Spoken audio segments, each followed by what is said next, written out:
Hi there, welcome back to my shop. Today's project is going to be a little different. I'm not going to actually do any turning, but I am going to be doing some segmented work. When I put out this last project, it's a segmented bowl, I got a request from a young turner named Chris Walters. He said he would really like to turn a segmented bowl, but he doesn't have a table saw or any other tools he can use to make the segments. And he asked if I would make some segments for him and send them to him. So this is a one-off. It's not something I'm looking to do for anybody else, but for special reasons, and you can find out what those are if you want to check out Chris's YouTube channel. I'll put a link in the description box down below the video so you can check him out. For special reasons, just this one time for him, I'm going to make some segments. Now, he said he would like to have a couple of different kinds of wood so there could be some contrasting colors. So I've picked a small board of maple that should work just fine for the majority of those segments. And for the contrasting color, I've picked WENGE. I really like WENGE. I think it's a gorgeous wood. It should add some real nice contrast for him. So I'm going to go and do some cutting of some segments. I'm going to show you how I'm doing this so Chris can see what's going on, and then I'll be back.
I have the WENGE block glued to the glue block with hot glue, and I've knocked most of the corners off just to make it a little easier to turn. It was square to start with. Now I just want to turn this down to 5 inches. I'll start by turning this round at 1000 RPM with, of course, my 3/8 inch bowl gouge.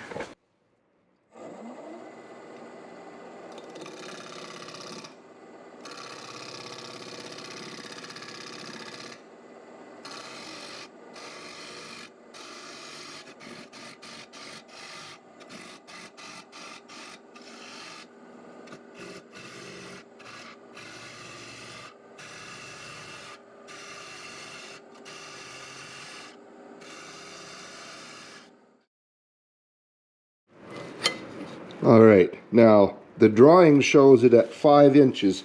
I'm just going to leave this like this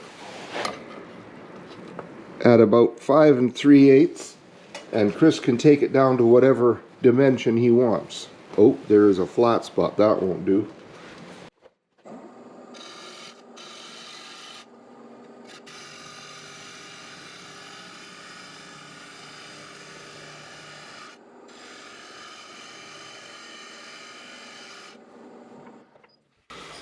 All right, not trying to make this perfect. Chris is going to want to contour this however he wants to shape it. So now I'll carry on. I'm going to flatten the bottom and put in the recess for his dovetail jaws.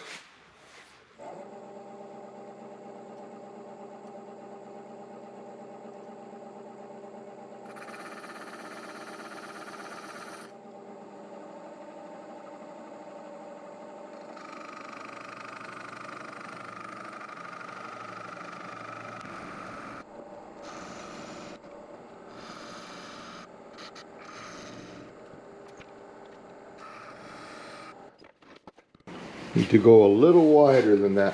There are quite a few bug holes in here. There's a trail right from here all the way across, and who knows how far it goes.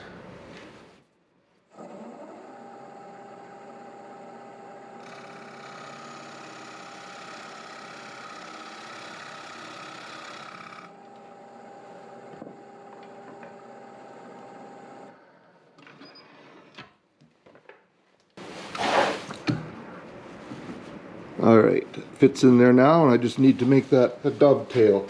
I'll use my skew chisel for that.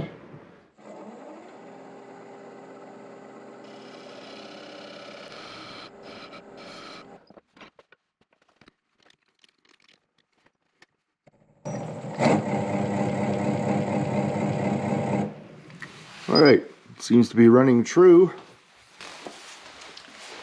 There is a hole right there. And if I blow air into that, you can feel it coming out right here. So there are bug trails, I believe, all over this piece. But that's part of the character of the wood. So I hope Chris likes that. Now I'm just going to remove this. I'm going to try something different. Got this set at 250 RPM.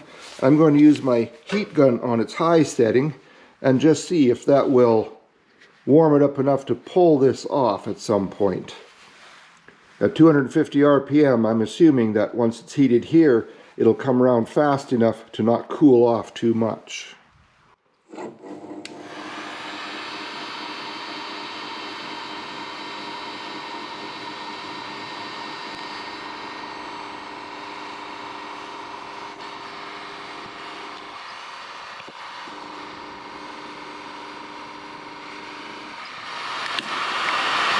I don't mind ruining this because it was the last time I was going to use it anyway. It was already split. And there we go. Now I'll let it cool again and I'll just turn this off. Alright, I have all of the segments cut, put together in their rings, and ready to be shipped off to Chris. I've numbered each one of them so he knows which ring it is. And I'm going to put each of these in a different bag. So if for some reason the hose clamp should come undone due to vibration or something, he'll be able to keep them all together and not be confused as to what goes where. Now when I was turning the base out of WENGE, I realized that this is probably not a good choice for Chris. He's a beginning turner. As far as I know, he uses scrapers, and this is a very hard wood, really coarse, easily splinters rather. So I decided to make him another base. This one is walnut, and walnut is a beautiful wood to turn. If he puts a finish on this, it will darken up. It's certainly not going to match the WENGE, but it will be a beautiful wood. And the thing is, when he's turning the WENGE, because he's turning only side grain along here and in here, all the end grain being here, he shouldn't have too much trouble. And besides, Chris, there's always that 80 grit gouge, the sandpaper, which we all use. So I'm going to get these things all boxed up and shipped off to Chris. And Chris, by the time you see this, it will probably be in the mail on the way to you.